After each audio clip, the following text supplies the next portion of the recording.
Hello students, हम कर रहे थे डिसआर्मामेंट एंड आर्म्स कंट्रोल।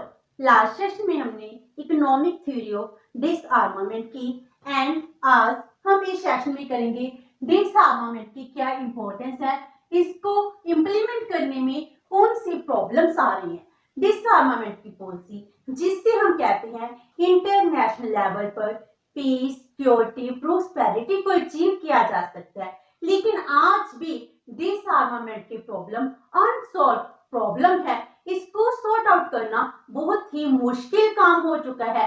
आज के टाइम में हम बैलेंस ऑफ टेरर में जी रहे हैं, तो इसमें कौन कौन सी प्रॉब्लम्स आएंगी। पहले हम करते हैं इसकी जस्टिफिकेशन और इम्पोर्टेंस ऑफ डिसआर्मामेंट। अगर हम डिसआर्मामेंट की प्रोसेस है इसको अचीव कर ले, इसका मीनिंग हुआ हर एक कंट्री है अपने वेपन्स को, आर्मामेंट्स को लिक्विडेट कर दे, खत्म कर दे, तो इसका बहुत ज्यादा बेनिफिट होगा। तो उसके रिगार्डिंग क्या क्या जस्टिफिकेशंस है। First one is effective means through which international peace and security can be greatly strengthened. Means अगर हम इंटरनेशनल लेवल पर पीस एंड सिक्योरिटी को अचीव करना चाहते हैं तो उसका इफेक्टिव मीन क्या है, डिसआर्मामेंट है।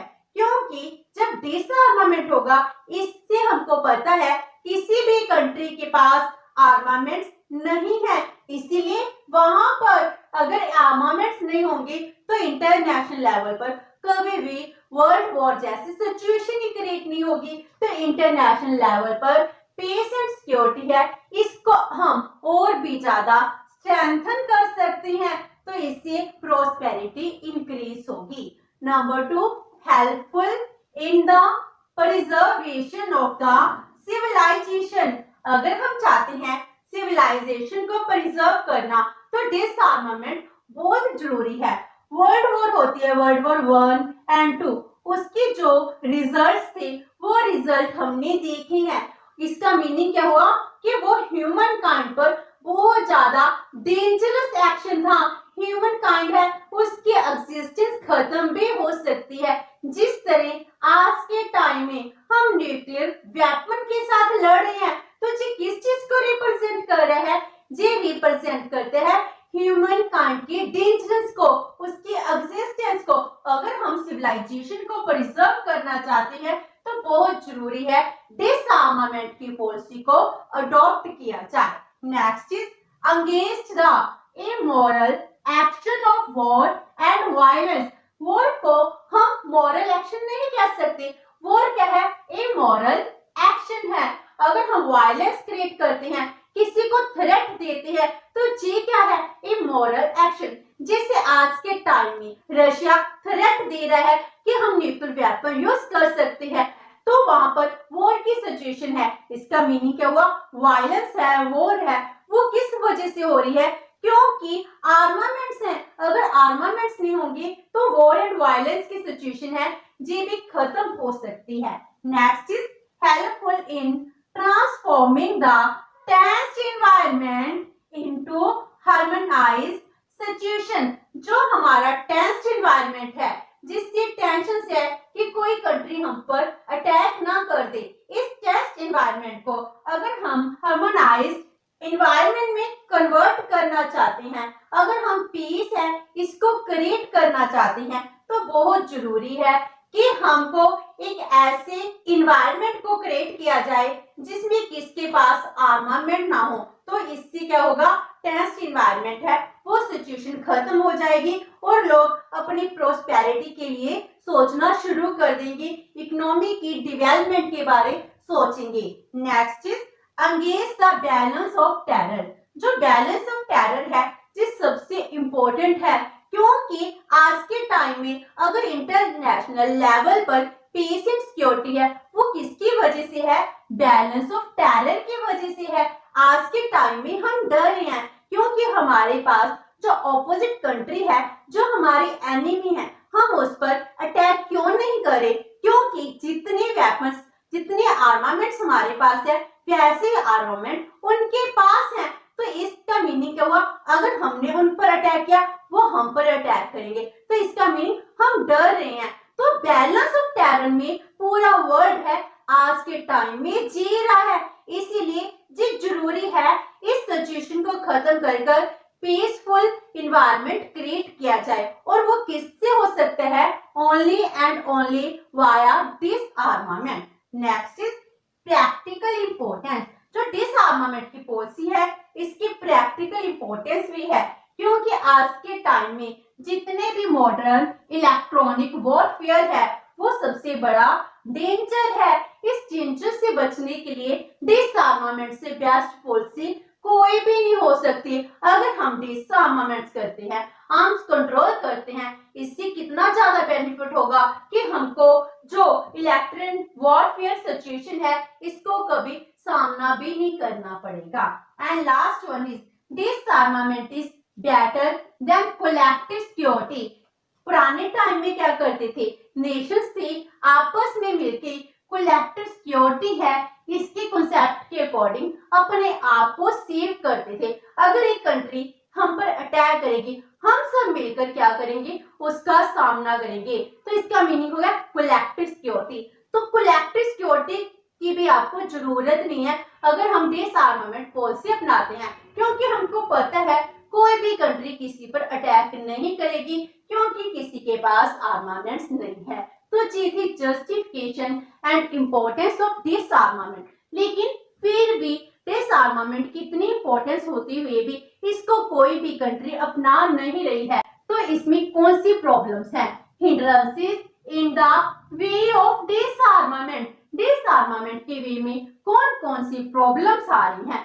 First one is continued faith of Nations in armaments.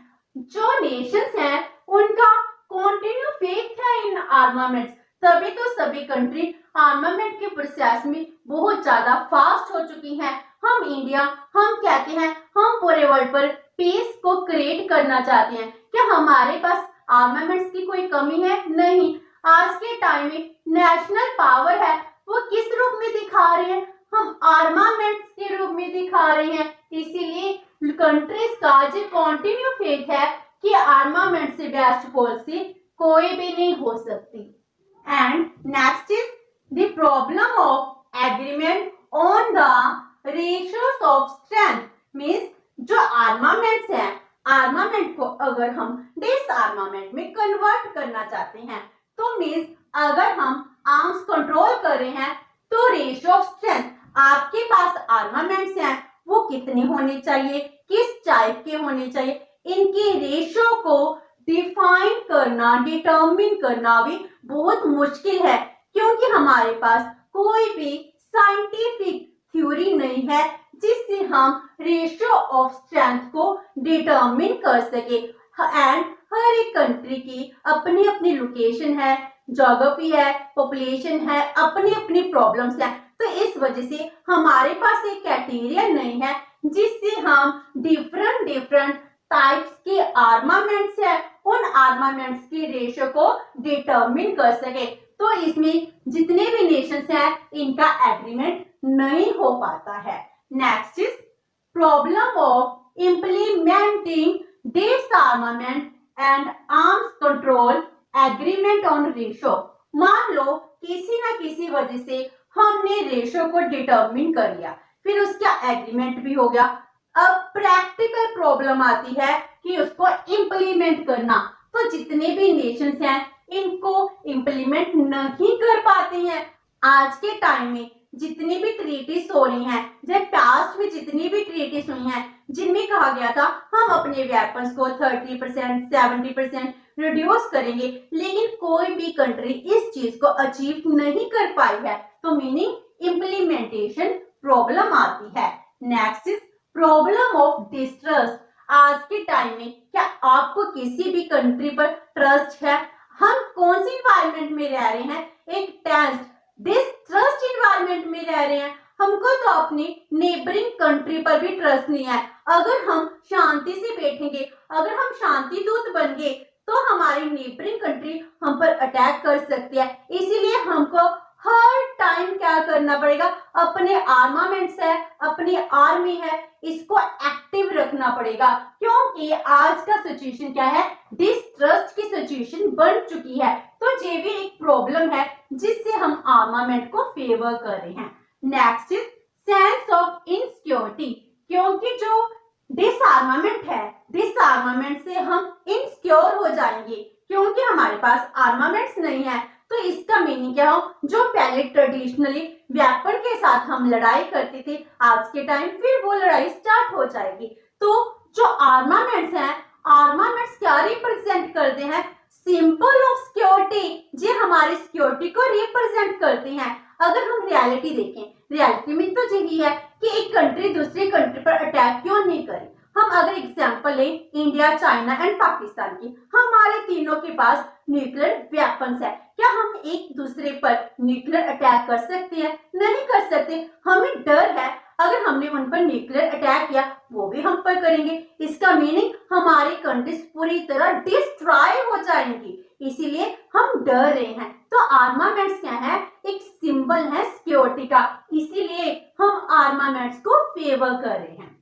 Next is political rivalry and dispute. जितनी भी पॉलिटिकल राइवलरीज हैं, डिस्प्यूट्स हैं, ये भी एक कॉज है आर्मामेंट का, क्योंकि हमारी नेबरिंग कंट्री है, बॉर्डर डिस्प्यूट चलते जाते हैं। जी सिर्फ इंडिया की बात नहीं है, जितनी भी कंट्रीज हैं, हर एक कंट्री में जो डिस्प्यूट्स हैं वो होते ही होते हैं। तो पॉलिटिकल राइवलरीज एंड डिस्प्यूट ये भी एक बहुत बड़ा कॉज है कि हम आर्मामेंट की रेस में सबसे आगे होते हैं।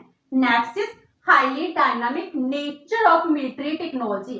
अगर एक कंट्री है उसने अपनी मिलिट्री को हाईली वेपन के साथ, मॉडर्न वेपन के साथ, इक्विपमेंट के साथ उसने अपनी फोर्स को तैयार कर लिया, तो हम भी उसी रेस में लग जाएंगे कि हमारी मिलिट्री के पास में सबसे बेस्ट आर्मामेंट्स होने चाहिए। Next is preservation of nationalism and sovereignty. अगर हम अपनी सॉवरेनिटी को, नेशनलिज्म को सिक्योर करना चाहते हैं, प्रिजर्व करना चाहते हैं, तो हमको जरूरत है कि आर्मामेंट्स होने चाहिए। अफगानिस्तान के एग्जांपल ले लेते हैं। तालिबान ने अफगानिस्तान पर अटैक किया, अगर उसके पास अच्छे से आर्मामेंट्स होती, क्या उसकी सॉवरेनिटी खत्म हो जाती? नहीं। इसीलिए अगर हम अपने नेशनलिज्म को, सॉवरेनिटी को प्रिजर्व करना चाहते हैं, तो आज के टाइम में हमारे पास आर्मामेंट्स होने चाहिए। Next is unwillingness to liquidate weapons. अगर आप किसी कंट्री को अपने जितने भी वेपन्स हैं इनको आप लिक्विडेट कर दो, डिस्ट्रॉय कर दो, कोई भी कंट्री नहीं मानेगी। अगर मैंने अपने वेपन्स को डिस्ट्रॉय कर दिया तो नेबरिंग कंट्री भी करेगी। इसी डर से हम नहीं करते हैं। इंडिया ने नाटो को साइन क्यों नहीं किया? क्योंकि हम डर था अगर हमने साइन कर लिया एंड नेबरिंग कंट्री ना किया तो हमारे पास कुछ भी नहीं होगा। इसीलिए क्या हो गया, हमने नाटो को साइन नहीं किया है। तो कोई भी कंट्री अपने वेपन्स को लिक्विडेट करने के लिए विलिंग नहीं होती है। Next is importance of armament industry. आज के टाइम में आर्मामेंट इंडस्ट्री की इंपॉर्टेंस है वो बहुत ज्यादा इंक्रीज हो चुकी है, जिस वजह से आर्मामेंट हमारे देश का सिंबल बन चुका है। तो डिसआर्मामेंट की पॉलिसी जो सबसे बेस्ट पॉलिसी मानी जाती थी, जिससे हम आर्म्स कंट्रोल के थ्रू अपनी कंट्रीज को सिक्योर कर सकते थे, लेकिन फिर भी ये कभी भी सक्सेसफुल नहीं रही है। फिर इसकी हिस्ट्री क्या है कि डिसआर्मामेंट कब स्टार्ट होता है, कौन से एग्रीमेंट्स होते हैं, एंड डिसआर्मामेंट होने की वजह से फिर भी हम एक स्ट्रॉन्ग डिसआर्मामेंट पॉलिसी क्यों नहीं ले पाए। तो हम इसकी हिस्ट्री करेंगे नेक्स्ट सेशन में। होप सो कि आपको आज का सेशन अच्छा लगा होगा। अगर आपकी कोई क्वेरी है तो post it in the comment box and video अच्छी लगी तो please like and share with your friends. Thank you so much and have a nice day.